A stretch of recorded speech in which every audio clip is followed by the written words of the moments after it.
ಅವನೀಗ ನನ್ನ ಮಗ ಅಲ್ದಾವ.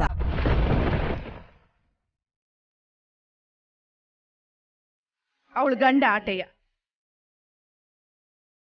ಅವನು ಮತ್ತೆ ಯಾವಂತವ ಬತ್ತನೆ ಅನ್ನೋ ನಂಬಿಕೆ ತನಗಿಲ್ಲ. ಅವ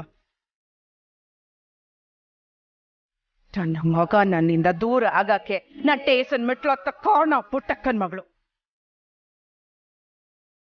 ಅವಳ ಮಾತ್ರ ನಾನು ಈ ಜೀವನದಾಗ ಸಂಸಾಕಿಲ್ಲ.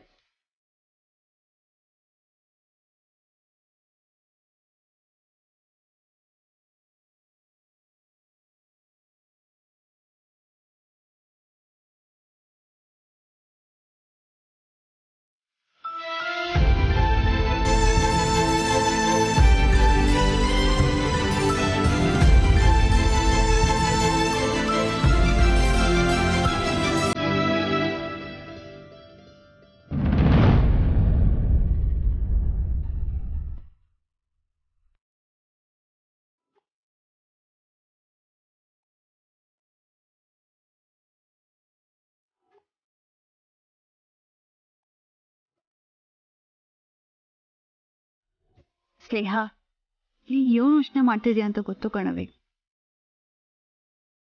ಅವಾಗ ಹಿಂಗಾಗೈತಲ್ಲ ಅಂತ ಶಾಸ್ತ್ರ ಮಾಡ್ಕೊಂಡಿದ್ಯಾ ಅಲ್ವಾ?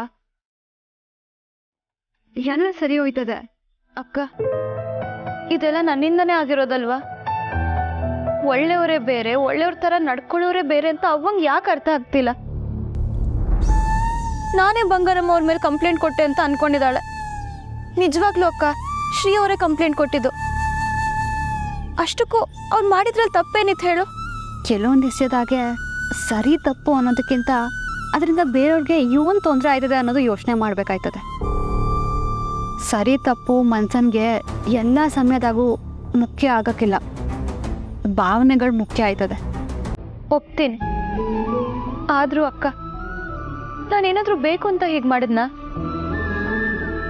ನನ್ನ ಆಸೆ, ಕನಸು, ಜೀವನನೇ ಹಾಳು ಮಾಡಿ ನಾನು ಈಗಿರೋ ಪರಿಸ್ಥಿತಿ ಕಾರಣ ಆದವ್ರ ವಿರುದ್ಧ ಮಾತಾಡಿದ್ದೆ ತಪ್ಪ? ನಾನು ಬರೀ ನನ್ನ ಬಗ್ಗೆನೇ ಯೋಚನೆ ಮಾಡಿಕೊಂಡು ಬೇರೆ ಎಲ್ರಿಗೂ ತೊಂದರೆ ಕೊಟ್ಬಿಟ್ಟೆ ಅನ್ಸುತ್ತೆ. ನಾನು ಸ್ವಾರ್ಥಿ ಅಲ್ವಾ? ಇಲ್ಲ ಸ್ನೇಹ, ನಾನು ಹಿಂಗೆ ನಡ್ಕೊಳ್ಳೋದ್ರಿಂದ ಅವಂಗೆ ಇಷ್ಟೊಂದು ತೊಂದರೆ ಆಗತ್ತೆ ಅಂತ ನನಗೆ ಗೊತ್ತಿರಲಿಲ್ಲ. ಸ್ನೇಹ, ಸಮಾಧಾನ ಮಾಡ್ಕೊಳ್ಳವಿ. ನಿಂಗೆ ದುಃಖ ಪಡೋವಂಥದ್ದು ಏನೂ ಆಗಿಲ್ಲ, ಎಲ್ಲ ಸರಿ ಹೋಯ್ತದೆ. ಅದು ನೀನು ಹೇಳ್ತಿದ್ಯಾ, ಆದ್ರೆ ಅವ್ವನೇ ಹೇಳಲಿಲ್ವಾ ನಾನೇ ಸಮಸ್ಯೆನ ದೊಡ್ಡದು ಮಾಡ್ತಿದ್ದೀನಿ ಅಂತ?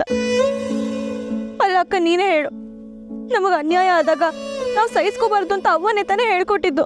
ಸ್ನೇಹ, ಅವನ ಮನ್ಸಿಗೆ ಸರಿ ಇಲ್ಲ ಕಣವಿ. ಮೆಸ್ ಬಗ್ಗೆ ಸ್ಯಾನ ಮನ್ಸಿಗೆ ಹಚ್ಕೊಂಬಿಟ್ಟವಳೆ. ಅದಕ್ಕೆ ಏನೋ ಒಂದೆರಡು ಮಾತನ್ನ ಹೆಚ್ಚಿಗೆ ಆಡೋದು ಆಟೆಯ. ಇನ್ನು ಅದ್ರ ಬಗ್ಗೆ ಜಾಸ್ತಿ ತಲೆ ಕೆಡ್ಸ್ಕೊಳಕ್ ಹೋಗ್ಬೇಡ, ಎಲ್ಲ ಸರಿ ಹೋಯ್ತದೆ. ನನಗೆ ಹಾಗೆ ಅನಿಸ್ತಿಲ್ಲ ಅಕ್ಕ. ಹೆಣ್ಮಕ್ಳು ತವ್ರ ಮನೇಲಿರೋವರೆಗೂ ತಂದೆ ತಾಯಿಗೆ ಹೊಣೆ ಆಗೋದ್ರಲ್ಲಿ ಅರ್ಥ ಇದೆ. ಆದ್ರೆ ನಾನು ಮದುವೆ ಆದ್ಮೇಲೂ ಅವಾಗ ಹೊರೆ ಆಗ್ಬಿಟ್ಟಿದ್ದೀನಿ. ಇಲ್ಲ, ಇನ್ ಮುಂದೆ ಹೀಗಾಗದೇ ಇರೋ ಥರ ನೋಡ್ಕೋತೀನಿ. ಅಕ್ಕ, ನಾನು ಒಳ್ಳೆ ಸೊಸೆಯಾಗಿ ಬಂಗಾರಮ್ಮನ ಮನೆಗೆ ಹೋಗ್ಬೇಕಾ ಅಥವಾ ಶ್ರೀ ಅವ್ರಿಗೆ ಒಳ್ಳೆ ಹೆಂಡತಿಯಾಗಿರ್ಬೇಕಾ? ನಾನು ಅವ್ರಿಬ್ರ ಹತ್ರ ಚೆನ್ನಾಗಿದ್ರೆ ಅವ್ವನ ಆರೋಗ್ಯ ಸರಿ ಹೋಗುತ್ತೆ ಅನ್ನೋದಾದ್ರೆ ನಾನು ಅದಕ್ಕೂ ತಯಾರಾಗಿದ್ದೀನಿ. ಆದ್ರೆ ಶ್ರೀ ಅವ್ರು ನನ್ಗೆ ಮಾಡಿದ ಮೋಸನ ಮಾತ್ರ ನಾನು ಯಾವತ್ತೂ ಕ್ಷಮಿಸಲ್ಲ. ಆ ಬಂಗಾರಮ್ಮ ನಿನ್ನ ಸೊಸೆ ಅಂತಾನು ಒಪ್ಕೊಳ್ಳಲ್ಲ. ಸುಮ್ಮನಿರು ಅಂತ ಮಾತ್ರ ಹೇಳ್ಬೇಡ ಅಕ್ಕ. ಅಲ್ಲ ಸ್ನೇಹಕ್ಕ, ನೀನ್ ಯಾವಾಗ್ಲೂ ನಿನ್ ಬಗ್ಗೆ ಮಾತ್ರ ಯೋಚನೆ ಮಾಡ್ತೀಯ ಅಂತ ಅನ್ಸಲ್ವಾ? ನೀನ್ ಬಂಗಾರಮ್ಮನ ಮೇಲೆ ಕಂಪ್ಲೇಂಟ್ ಕೊಡೋದೇ ಬೇರೆ, ಆದ್ರೆ ಮಗ ಅವ್ವನ ಮೇಲೆ ಕಂಪ್ಲೇಂಟ್ ಕೊಡೋದಂದ್ರೆ ಏನ್ ಅರ್ಥ? ಶ್ರೀ ನಿನ್ ನಂಬಿಕೆ ಉಳಿಸ್ಕೊಳಕ್ಕೆ ಏನ್ ಬೇಕಾದ್ರೂ ಮಾಡ್ತಾರೆ ಅಂತ ಅಲ್ವಾ ಅರ್ಥ? ಇಷ್ಟು ದಿವಸ ಅವ್ರು ಇದೆಲ್ಲ ಮಾಡಿದ್ದು ನೀನ್ ಪ್ರೀತಿ ಪಡ್ಕೋಬೇಕು ಅಂತಾನೆ. ಪ್ರೀತಿನ ಸತ್ಯದ ದಾರಿಲೂ ಪಡ್ಕೋಬಹುದು. ಹೌದಾ? ಶ್ರೀ ಅವ್ರು ನಿನ್ನ ಹತ್ರ ನೇರವಾಗಿ ಬಂದು ನನ್ ಬಡ್ಡಿ ಬಂಗಾರಮ್ಮನ್ ಮಗ, ನನಗ್ ಒಂದಕ್ಷರನೂ ಓದಕ್ ಬರಲ್ಲ, ಆದ್ರೆ ನಾನು ನಿಮ್ನ ತುಂಬಾ ಇಷ್ಟಪಡ್ತಿದ್ದೀನಿ ಅಂತ ಹೇಳಿದಿದ್ರೆ ನೀನ್ ಒಪ್ಕೋತಿದ್ಯಾಕ? ಇಲ್ಲ, ನೀನ್ ಒಪ್ಕೋತಿರ್ಲಿಲ್ಲ. ಅದಕ್ಕೆ ಶ್ರೀ ಅವರು ಪ್ರೀತಿ ಕಳ್ಕೊಳ್ಳೋ ಭಯದಲ್ಲಿ ಹೀಗೆ ಮಾಡಿದಾರಷ್ಟೇ. ನನಗೂ ಹಂಗೆ ಅನಿಸ್ತೈತೆ ಕಣವಿ. ನೀನು ಇಲ್ಲಿ ಅವನ ಬಗ್ಗೆ ಯೋಚನೆ ಮಾಡ್ತಿದ್ರೆ ಅಲ್ಲಿ ಶ್ರೀ ಅವರು ನಿನ್ನ ಪರವಾಗಿ ನಿಂತು ಅವ್ರ ಅವನ ವಿರೋಧ ಕಟ್ಕೊಂಡವ್ರೆ. ಇನ್ನು ಮುಂದಕ್ಕೆ ಅವ್ರ ಅವನ ಮುಂದೆ ಅವ್ರು ಹೆಂಗೆ ಮುಖ ಕೊಟ್ಟು ಮಾತಾಡ್ತಾರೋ ಏನೋ. ಹೌದಲ್ವಾ, ನಾನು ಇದನ್ನ ಯೋಚನೆ ಮಾಡಿರಲಿಲ್ಲ. ದಿಟ ಹೇಳ್ಬೇಕು ಅಂದರೆ ಶ್ರೀ ಅವರು ನಿನಗೋಸ್ಕರ ಏನು ಬೇಕಾದರೂ ಮಾಡ್ತಾರೆ. ಅವ್ರ ಬಗ್ಗೆ ಹೊಸಿ ಯೋಚನೆ ಮಾಡೋದು ಒಳ್ಳೇದು ಕಣವೆ.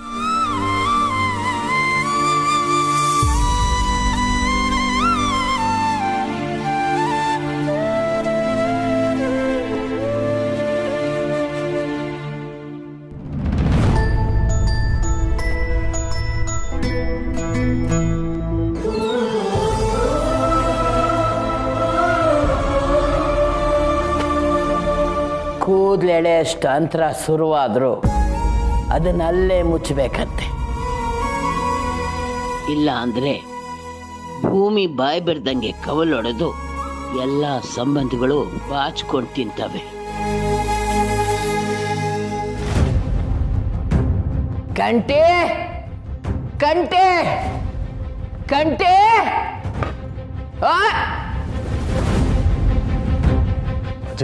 ಇವತ್ತು ತಾಯಿ ಅಂದ್ರೆ ಏನ್ ಅನ್ಕೊಂಡ್ಯೋ? ಹೆಂಡತಿ ಕೈ ಹಿಡಿದ ತಕ್ಷಣ ಕೈ ಹಿಡಿದು ನಡೆಸ್ದವಳ ಮರ್ತು ಬಿಡೋದಾ?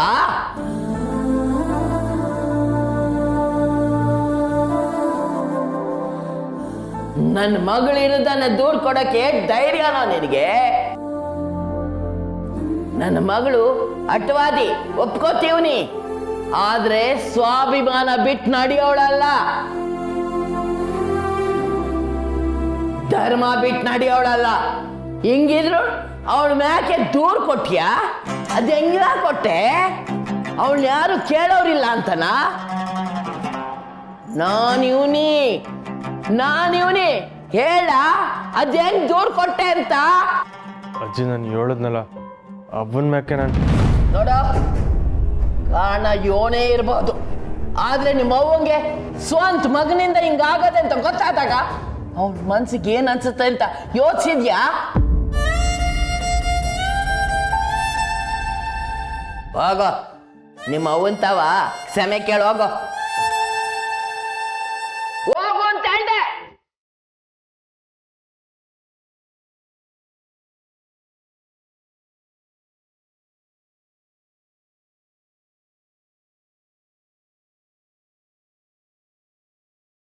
ಅವ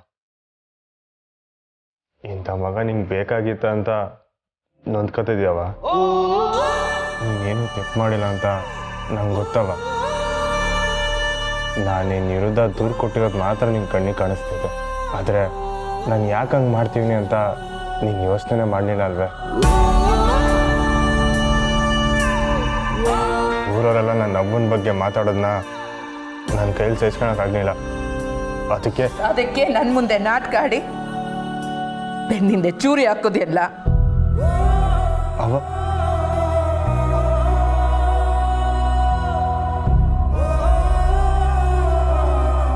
ಊರವರೆಲ್ಲ ನೀನೇ ಮೆಸ್ಸಿಗೆ ಬೆಂಕಿ ಇಟ್ಟಿರೋದು ಅಂತ ಬಾಯಿಗೆ ಬಂದಾಗ ಮಾತಾಡ್ತಿದ್ರು. ಆ ನಂಜವ ಆಟ ಅಲ್ಲವ, ಸ್ನೇಹ ಕೂಡ ನಿನ್ನ ತೆಪ್ಪಾಗಿ ತಿಳ್ಕೊಂಡ್ಬಿಟ್ಟಿದ್ಲು. ಅವರೆಲ್ಲ ನಿನ್ನ ಮೇಲೆ ಆಪಾದನೆ ಒರೆಸ್ತಾ ಇದ್ರು, ನಾನು ಸುಮ್ಕೆ ಇದ್ದೆ. ಯಾಕಂದರೆ ಬರೀ ಮಾತನಾಗೋರ ಪ್ರಶ್ನೆಗೆಲ್ಲ ಉತ್ತರ ಹೇಳೋಕ್ಕಿಂತ ಸಾಕ್ಷಿ ಸಮೇತ ನನ್ನಬ್ಬ ನಿರಪರಾಧಿ ಅಂತ ಎಲ್ಲರ ಮುಂದೆ ಸಾಬೀತು ಮಾಡಬೇಕಾಗಿತ್ತು. ಅದಕ್ಕೆ ದೂರು ಕೊಟ್ಟೆ.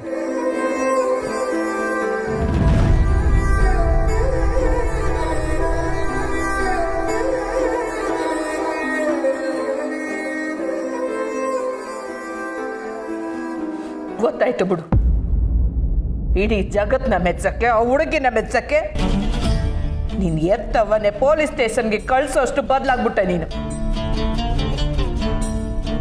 ನಾನು ನಿರಪರಾಧಿ ಅನ್ನೋದನ್ನ ಇಡೀ ಜಗತ್ತಿಗೆ ತೋರಿಸೋ ಅವಶ್ಯಕತೆ ಇರಲಿಲ್ಲ ಕಲಹ. ಅದ್ಯಾವ್ದು ಮಾಡ್ಕೊತಾನೆ. ಆದರೆ ಎಲ್ಲರೂ ನನ್ನ ಹತ್ರ ಬೆಟ್ಟು ಮಾಡಿ ಮಾತಾಡುವಾಗ ನನ್ನವ್ವ ಯೋನು ಅಂತ ನನಗೆ ಗೊತ್ತದೆ ಅಂತ ಒಂದು ಮಾತು ಹೇಳಿ ಬ್ಯಾಸರದಲ್ಲಿದ್ದ ನನಗೆ 4 ಸಮಾಧಾನದ ಮಾತಾಡಿದ್ರೆ ಸಾಕಾಯ್ತಿತ್ತು.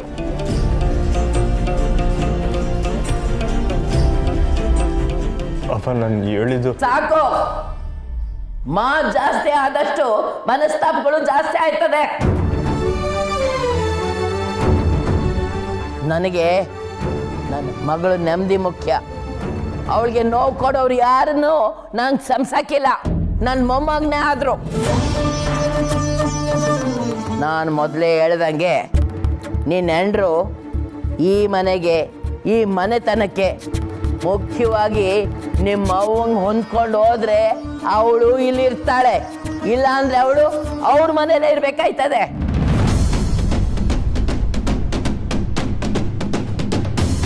ಬಂಗಾರು, ಹೆಂಗೂ ನಿನ್ನ ಮಗ ಒಪ್ಕೊಂಡವನೆ, ನೀನು ಒಪ್ಕೊಂಬಿಡು. ಹೇಗೂ ನಾಳೆ ಗೌರಿ ಹಬ್ಬಕ್ಕೆ ಬರ್ತಾವ್ರೆ, ಆಗ್ಲೇ ಪರೀಕ್ಷೆನೂ ಶುರುವಾಗ್ಬಿಡ್ಲಿ. ಅವ್ವ, ಈಗಾಗಲೇ ನಮ್ಮ ಮನೆ ಈ ಅವಸ್ಥೆಗೆ ಬಂದಿರೋದು ಸಾಲದೆ, ಇನ್ನು ಅವಳು ಬಂದು ಇನ್ನೂ ಯೋನ್ ಮಾಡಬೇಕು. ದುಡುಕ್ ಬೇಡ ಬಂಗಾರ. ನಿನ್ನ ಮಗ ಅವಳಿಗೆ ಹೇಳ್ದೆ ಕೇಳ್ದೆ ತಾಳಿ ಕಟ್ಟವಳು. ಈಗ ಏಕೆ ಆಯ್ಕೆ ಅವಳು ಬೇಡ ಅಂದ್ರೆ ಊರು ಸುಮ್ಕಿರ್ತೈತಾ? ಬಸ್ಸು, ನಾಳೆ ನಿಮ್ಮ ಅತ್ತಿಗೆ ಮನೆಯವ್ರು ಬರ್ತಾವ್ರೆ, ಎಲ್ಲ ತಯಾರಿ ಮಾಡ್ಕೊ.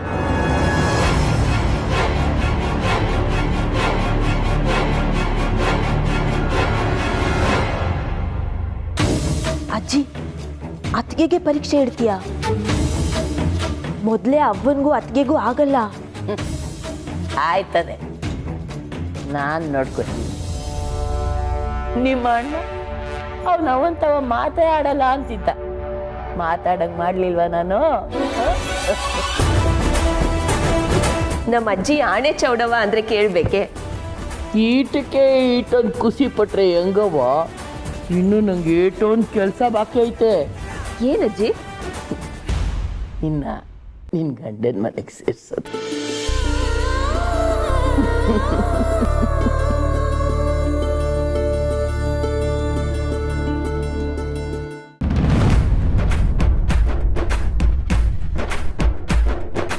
ಯಾಕೆ ಹಿಂಗೆ ದರ್ಗಾಂತಿದ್ಯಾ? ನಾನು ನೋಡಿ ಅಷ್ಟು ಸರಿಯಾಗಿ ಬರ್ತೀವಿ. ನೀನು ಬಿಡಪ್ಪ, ಸರಿ ಮನುಷ್ಯ. ಮತ್ತೆ ಕಾಯಿಲೆ ಸುಮ್ಮನೆ ಅದೇ ನೆನೆಯೋ ಕಾಲು ಒಂದಾಗ್ತಿರಂಗೆ ಆಗುತ್ತಲ್ಲೋ ನನ್ನ ಜೀವನ. ನಡೆಯೋ ಕಾಲು ಒಂದಾಗ್ತಾನಾಗೋಯ್ತಾ? ಏನಂದ್ರೆ ಅದು ಪಿಲಿಗಲ್ಲ, ಹಿಂಗೆ ಅರ್ಥ ಆಯ್ಕಿಲ್ಲ. ಅದು ಏನಾಗೋಯ್ತು ಅಂತ ಹಿಂಗೆ ಹೇಳ್ತಿದ್ಯಾ? ಕೇಟಾಗಿ ಹೇಳು ಬಾಬು. ಏನು ಆಯ್ತಾ ಕಾಯಿಲೆ? ಪುಟ್ಟಿ ಎದುರಿಗಿದ್ರು ಹೆಂಗಿದೆ ಸಂಜ್ಞಾನ ಹಂಗಿಲ್ಲ. ನಾನು ಸಮಾಧಾನ ಮಾತಾಡೋಂಗಿಲ್ಲ. ಒಳ್ಳೆ ಒಂದು ಜೀವನ ಬಾಬು, ನಮ್ಮ ಮಕ್ಕಳನ್ನ ಹಳೆ ಪ್ರೇಮಿನ ಒಂದಾಗ್ಬಿಡ್ತಾರೋ ಕೇಳಿ ಅಂತ ಹೇಳಕ್ ಬರ್ತಿದ್ಯಾ? ಇರು, ಈಗ ನಮ್ಮ ಮಕ್ಕಳು ಫೋನ್ ಮಾಡ್ತೀನಿ. ಬೇಕಲ್ಲ, ನೀನು ನಂಬಿಟ್ಟು ಕುಡಿಯೋಕೆ ನಾವು ಪಾರ್ಟ್ನರ್ ಮಾಡ್ಕೊಂಡಿದ್ದೀನಿ. ಸ್ವಲ್ಪ ಕಡೆ ತೋರಿಸಲ್ಲ. ಏತು ಬಾಬು, ಇದ್ರಾಗ ನೀ ನನ್ನ ಪಾರ್ಟ್ನರ್ ಮಾಡ್ಕೊಳ್ಬೋದು. ಸಾಲದ ಕೊಟ್ಟು ಕನ್ಯಾದಾನ ಮಾಡಿ ಮಾರ್ದಾಗ ನನಗೆ ಪಾರ್ಟ್ನರ್ ಆಗಿದ್ರ ಕಡೆ ಅದು ಒಂದು ವಿಷಯ ಮಾತಾಡಬೇಡ ನೀನು. ಬಾಬು, ಸಾಲ ಒಬ್ಬಳೇ ಇದ್ಲಾಗು, ಮದುವೆ ಆದ್ಮೇಲೆ ಅವಳ ಗಂಡ ಅವಳನ್ನ ಬಿಟ್ಟು ಮ್ಯಾಕು ಅವಳ ಹುಡುಗಿನ ಭಾವನೆಯ ಇದ್ರ ಕಾಂಬೂನೇ ಇಲ್ಲ. ಬಾಬು, ನಿನ್ ಕೋಪ ಮಾಡ್ಕೋಬೇಡ. ಕೂಲಿದೆಲ್ಲ ನಿಶೆ ಇಳಿದೋಗ್ಬಿಡ್ತದೆ. ಕೋಪ ಮಾಡ್ಕೊಂಡ್ರೆ ಪರಮಾತ್ಮ ಒಳಗಿಂದ ನಮ್ಮಲ್ಲಿ ಬಿಟ್ಟು ಹೋಗ್ಬಿಡ್ತಾನೆ ಬಾಬಾ. ಬಾಬಾ, ಏನು ಖುಷಿಯಾಗಿದ್ದಾಗ ಮಾತ್ರ ಅಲ್ವಾ ನಾನು ಗುಂಡಾಕ್ಸೋದು. ಆದರೆ ನೀನು ನೋಡಿದ್ರೆ ಖುಷಿಯಾಗಿದೆಯಾ ಅಂತ ಅನ್ನಿಸ್ತಾನೆ ಇಲ್ಲ. ಸಾರೆ ಫೀಲಿಂಗಲ್ಲಿ ಇದೆಯಾ ಅಂತ ಅನ್ನಿಸ್ತಾಯ್ತಾ? ಏನಾಯ್ತು ಬಾಬು? ನೋವಿಗೆ ಕಲ ಹೊಟ್ಟೆಲಾಗ್ತಾರೋ ಸಂಕಟಕ್ಕೆ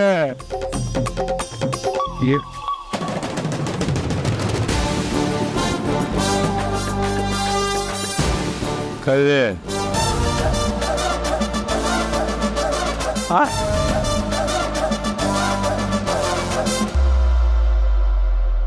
ಸಹನಾ ಅಕ್ಕ ಹೇಳಿದ್ದು ನಿಜ. ಅಂಥದ್ದೇನೇ ಹೇಳಿದ್ರು ನಮ್ಮ ಸಹನಾ ಅವರು? ಈಗ ನಿಮ್ಮ ಭಾವ ನನ್ನ ನೋಡಕ್ ಬರ್ತಾರೆ ಅಂದ್ರು, ಅದು ನಿಜ ಆಯ್ತು. ಏನೋ ಸೀರಿಯಸ್ ಆಗಿ ಮಾತಾಡ್ತಿದ್ರಿ ಅನ್ಸುತ್ತೆ. ನಾನು ಬಂದು ಡಿಸ್ಟರ್ಬ್ ಮಾಡೋದನ್ನ? ಅಯ್ಯೋ ಇಲ್ಲ ರೀ, ಹಂಗೇನೂ ಇಲ್ಲ. ಆ್ಯಕ್ಚುಲಿ ಅತ್ತೆ ಊಟ ರೆಡಿಯಾಗಿದೆ ಅಂತ ಹೇಳಕ್ಕೆ ಹೇಳಿದ್ರು, ಅದಕ್ಕೆ ಬಂದೆ.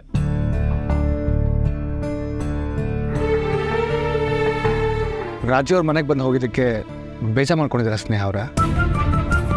ಅವ್ರ ಬಗ್ಗೆ ನಿಮಗೆ ಗೊತ್ತಿದೆಯಲ್ಲ, ಅವ್ರು ಮಾತಾಡಿದ ಬಗ್ಗೆ ಯೋಚನೆ ಮಾಡೋದಕ್ಕಿಂತ ಅತ್ತೆ ಅವ್ರ ಆರೋಗ್ಯದ ಬಗ್ಗೆ ಯೋಚನೆ ಮಾಡೋದು ಒಳ್ಳೇದು ಅನ್ಸುತ್ತೆ. ನಾನು ಆಗ್ಲಿಂದ ಅದನ್ನೇ ಹೇಳ್ತೀನಿ ರೀ. ಸ್ನೇಹ ಬೇಸರ ಮಾಡ್ಕೊಂಡಿರೋದು ಅವ್ರು ಬಂದು ಹೋಗಿರೋದಕ್ಕಲ್ಲ, ಅವಂಗ ಆರೋಗ್ಯ ಕೆಡಕ್ಕೆ ನಾನೇ ಕಾರಣ ಅಂತ ಅನ್ಕೊಂಡವಳೆ. ಓ, ಶ್ರೀ ಅವ್ರ ಬಗ್ಗೆನಾ? ಈಗ ಅವ್ರ ಬಗ್ಗೆ ತಲೆ ಕೆಡಿಸ್ಕೊಳ್ಳೋಂಥದ್ದು ಏನೂ ಇಲ್ಲ ಅನ್ಸುತ್ತೆ. ಬಾವ, ಇದ್ರಲ್ಲಿ ತಲೆ ಕೆಡಿಸ್ಕೊಳ್ಳೋಂಥದ್ದು ಏನಿದೆ? ಇದು ಬರೀ ಜ್ಞಾನೋದಯ ಟೈಮ್ ಅಷ್ಟೇ. ನಮ್ಮ ಸ್ನೇಹ ಅಕ್ಕಂಗೆ ಈ ಪುಟ್ಟಕ್ಕನ ಮನೆ ಹಾಲಲ್ಲಿ ಕಿಟಕಿಯಿಂದ ಬರ್ತಿರೋ ಬೆಳ್ದಿಂಗ್ಳು ಅಲ್ಲ ಅಲ್ಲ ಅಲ್ಲ ಸ್ಟ್ರೀಟ್ ಲೈಟಿಂಗ್ ಸಾಕ್ಷಿಯಾಗಿ ಶ್ರೀ ಅವ್ರ ಬಗ್ಗೆ ಜ್ಞಾನೋದಯ ಆಗ್ಬಿಟ್ರೆ. ನಾನು ನಿಮ್ಮ ಹತ್ರ ಈ ವಿಷಯದ ಬಗ್ಗೆ ಮಾತಾಡಬೇಕು ಅಂತ ಅಂದ್ಕೊಂಡಿದ್ದೆ. ನೀವು ಬೇಜಾರು ಮಾಡ್ಕೊಳ್ಳೋದು ಅಂತಂದರೆ ನಾನು ಮಾತಾಡ್ಬೋದಾ? ಹೇಳಿ ಬಾವ. ಶ್ರೀ ಅವ್ರು ನಿಮ್ಮ ಹತ್ರ ಸಿಕ್ಕಾಪಟ್ಟೆ ಸುಳ್ಳು ಹೇಳಿದ್ದಾರೆ ಅಂತ ನಿಮಗೆ ಬೇಜಾರಿದೆ, ನಮಗೂ ಇತ್ತು. ಆದರೆ ಶ್ರೀ ಅವ್ರ ಇತ್ತೀಚಿನ ನಡವಳಿಕೆಯಲ್ಲಿ ತಮ್ಮನ್ನು ತಾವು ತಿದ್ಕೊಳ್ಳೋಕೆ ಪ್ರಯತ್ನ ಪಡ್ತಿದ್ದಾರೆ ಅನ್ಸುತ್ತೆ. ಬಾವ, ಸುಳ್ಳು ಕೆಲವ್ರಿಗೆ ಹಾಕೊಂಡಿರೋ ಬಟ್ಟೆ ಇದ್ದಂಗೆ, ಕ್ಷಣಕ್ಕೆ ಬೇಕಾದಂಗೆ ಬದಲಾಯಿಸ್ತಾ ಇರ್ತಾರೆ. ಇನ್ನು ಕೆಲವರು ಮೈಗೆ ಅಂಟಿಸ್ಕೊಂಡಿರೋ ಚರ್ಮದ ಥರ ಹೊಳ್ಕೊಂಡು ಬಿಟ್ಟಿರ್ತಾರೆ. ಏನೇ ಮಾಡಿದ್ರು ಕಳ್ಸೋದು ಕಷ್ಟ. ಸಮಯ ಬದಲಾಗ್ತಿದ್ದಂಗೆ ಅವರು ಬದಲಾಗ್ತಿರ್ತಾರೆ. ಅವ್ರ ಬಗ್ಗೆಲ್ಲ ಯೋಚನೆ ಮಾಡೋ ಅವಶ್ಯಕತೆ ಇಲ್ಲ. ಅವಿ, ಈಟ್ ಬೇಗ ಇಂಥ ನಿರ್ಧಾರಕ್ಕೆ ಬರಬೇಡ. ಸರಿಯಾಗಿ ಹೇಳ್ದೆ ಅಕ್ಕ. ಶ್ರೀಯವ್ರು ಏನು ಮಾಡಿದ್ರು ತಪ್ಪು ಅಲ್ವಾ? ಸ್ನೇಹ ಅಕ್ಕ, ಒಂದ್ಸಲ ಕೋಪ ಅಂದ್ಬಿಟ್ಟು ಶ್ರೀಯವ್ರ ಬಗ್ಗೆ ಯೋಚನೆ ಮಾಡಿದ್ಯಾ? ಮಾಡೋದೇನಿದೆ? ಇಷ್ಟೆಲ್ಲ ಮಾಡಿ ಅವ್ರು ಹಾಯಾಗೆ ಇರ್ತಾರೆ. ನನಗೀಗ ಅವನ ಬಗ್ಗೆನೇ ಚಿಂತೆ ಆಗ್ತಿದೆ. ಅಲ್ಲ ಅಕ್ಕ, ನೀನು ಅವ್ವನ ಬಗ್ಗೆ ಇಷ್ಟೊಂದು ಯೋಚನೆ ಮಾಡ್ತಿದ್ಯಲ್ಲ, ಆದರೆ ಅವ್ರ ಅವ್ವನ ಮೇಲೆನೆ ಕಂಪ್ಲೇಂಟ್ ಕೊಟ್ಟಿದಾರಲ್ಲ, ಅವ್ರು ಇನ್ನೆಷ್ಟು ಫೀಲ್ ಆಗಿರ್ಬೇಡ ಹೇಳು. ಹೌದವಿ, ನಮ್ಮ ಅವ್ವನ ವಿಷಯ ಕೇಳಿ ಹಿಂಗೆ ಆಡ್ತಿರ್ಬೇಕಾದ್ರೆ ಇನ್ನು ಶ್ರೀ ಅವ್ರ ವಿಷಯ ಕೇಳಿ ಹಿಂಗೆ ಏನು ಹೇಳ್ಬೋದು? ಅದು ಯಾರ್ಯಾರು ಏನೇನು ಬೈತಿರ್ತಾರೋ, ನನಗಂತೂ ಯೋಚನೆ ಮಾಡೇ ಸಾಕಾಗೋಯ್ತು. ಯೋಚನೆ ಮಾಡೋದೇನಿದೆ ಸುಮಾ? ಫೋನ್ ಮಾಡಿ ತಿಳ್ಕೋಬೋದಲ್ವಾ? ಕರೆಕ್ಟ್ ಬಾವಾ. ಸುಮಾ, ಏನ್ ಮಾಡ್ತಿದ್ಯಾ? ಕೊಡಿಲಿ ಅಕ್ಕ, ಬಿಡಕ್ಕ. ಅಕ್ಕ, ಫೋನ್ ರಿಂಗ್ ಆಗ್ತಿದೆ.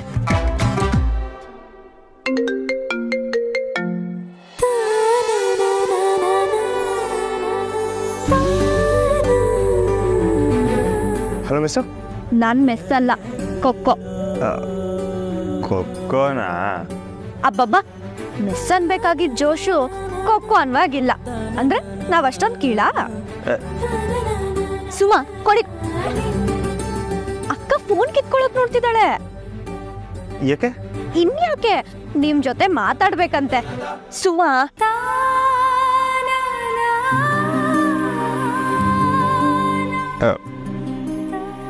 ದಿಟ್ವಾಲುನಾ? ಅಕ್ಕ ಹೇಳಿನೇ ನಾನು ನಿಮಗೆ ಫೋನ್ ಮಾಡಿದ್ದು.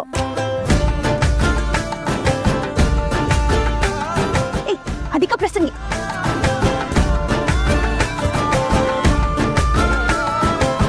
ಬಾವಾ, ನಾಚ್ಕೋತಿದ್ದೀರಾ? ನಿಮ್ ತರಾನೇ ಇಲ್ಲಿ ನಿಮ್ ಮೆಸ್ಸು ನಾಚ್ಕೋತಿದೆ, ಖುಷಿ ಪಡ್ತಿದೆ. ಸುಮಾ, ನಾನ್ ಯಾವಾಗ್ಲೇ ನಿಂಗೆ ಫೋನ್ ಮಾಡಕ್ ಹೇಳ್ದೆ? ಅಕ್ಕ ನೋಡಕ್ಕ ಹೇಗ್ ಸುಳ್ಳು ಹೇಳ್ತಾಳೆ ಇವಳು. Hello hello. ಕೇಳ್ತಿದ್ದೆ. ನಿಮ್ನ ರೇಗ್ಸಕ್ಕೆ ಅಂತಾನೆ ನಮ್ಮ ಅಕ್ಕ ಹೀಗ್ ಮಾಡ್ತಿದ್ದಾಳೆ. ನೀವು ಮನೇಲಿ ಏನ್ ಮಾಡ್ತಿದ್ದೀರಾ ಅಂತ ಕುತೂಹಲ.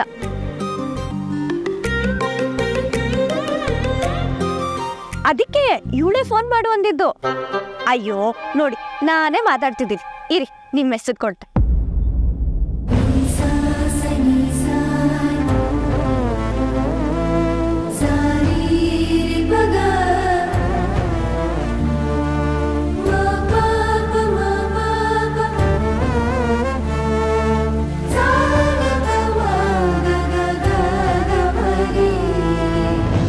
Hello miss. ನಿಮ್ಮ ಜೊತೆ ಮಾತಾಡಬೇಕು ಅಂತ ಅನ್ಕೊಂಡಿದ್ದೇನೋ ನಿಜ.